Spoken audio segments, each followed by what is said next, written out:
एकादशी का व्रत करने वाले थे नंद बाबा। आधी रात में ही उठकर लगे गंगा जी जमुना जी स्नान करने।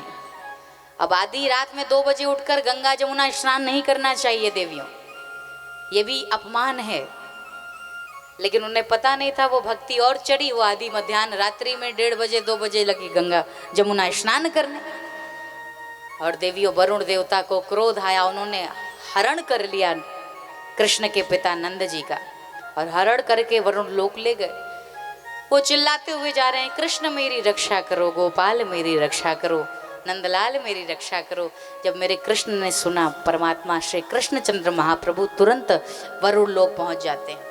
और कृष्णचंद्र महाप्रभु जब वरुण लोक पहुंचे तो वरुण जी ने अपनी गद्दी पर कृष्ण को बिठाया, पांव पखारे, प्रणाम किया और नंद बाबा को तो छोड़ दिया देवियों।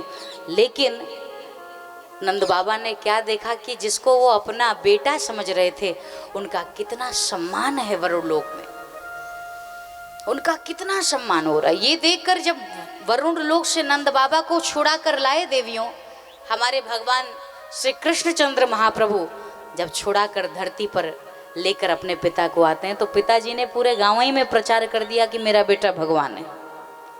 पूरे गांव वालों से बता दिया, अरे तुझको पता है मेरा लाला जो है ना, वरुण लोक तक उसका सम्मान है, सारे लोग उसका खूब सम्मान करते हैं।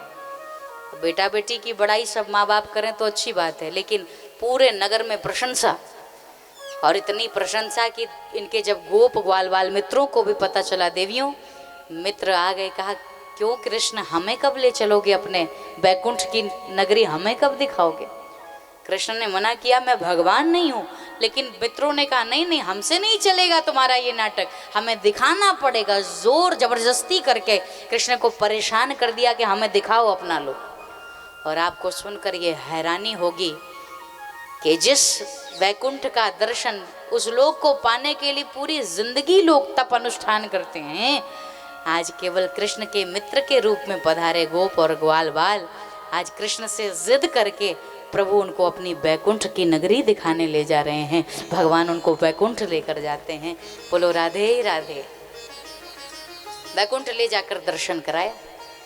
अब दर्शन, अब वहां पे ये कनुआ नहीं है, कान्हा नहीं है, ग्वाल बाल नहीं है, बल्कि वहां के तो अधिष्ठाता हैं, राजाधिराज हैं, कुर्सी पर बैठे हैं। और जितने उनके सेवक है विष्णु भगवान की, एक ग्वाल बाल को वहीं पे गेट के पास खड़े रखा। अब न कृष्ण से बात ही कर पावे, न कुछ वहीं से निहार रहे। एक दिन बीता, बैकुंठ में कोई रोटी सब्जी दाल चावल थोड़ी चलता है कि वहाँ चावल दाल खाने को मिलेगा, वहाँ तो सब हरि नाम लेकर जीते हैं। अब जब 1-2 दिन भोजन नहीं मिला तो कलयुग में तो भाई शरीर का प्राण अन्न ही है ना, तो उस समय भी अगर इंसान शरीर को अन्न न मिले तो फिर ये शरीर चलने वाला नहीं है ज़्यादा। अब बेचारे रोने लगे कि अब मिलेगा कब ये स्वल्पहार, कहाँ से मिले ये भोजन। अब वहाँ कोई रोटी दाल चावल देने वाला तो है नहीं। अंत में रोना शुरू कर देते हैं वहीं पे, कहते हैं अरे कान्हा, हमें जहाँ से लाए हो छोड़ दो हमारी नगरी वृंदावन, तुम्हारे इस वैकुंठ से तो लाख गुना अच्छा हमारा वृंदावन धाम था। कम से कम वहाँ हमें तुम्हारे साथ खेलने का तो सौभाग्य मिलता है, वहाँ हमें तुम्हारे साथ रहने का तो सौभाग्य मिलता है।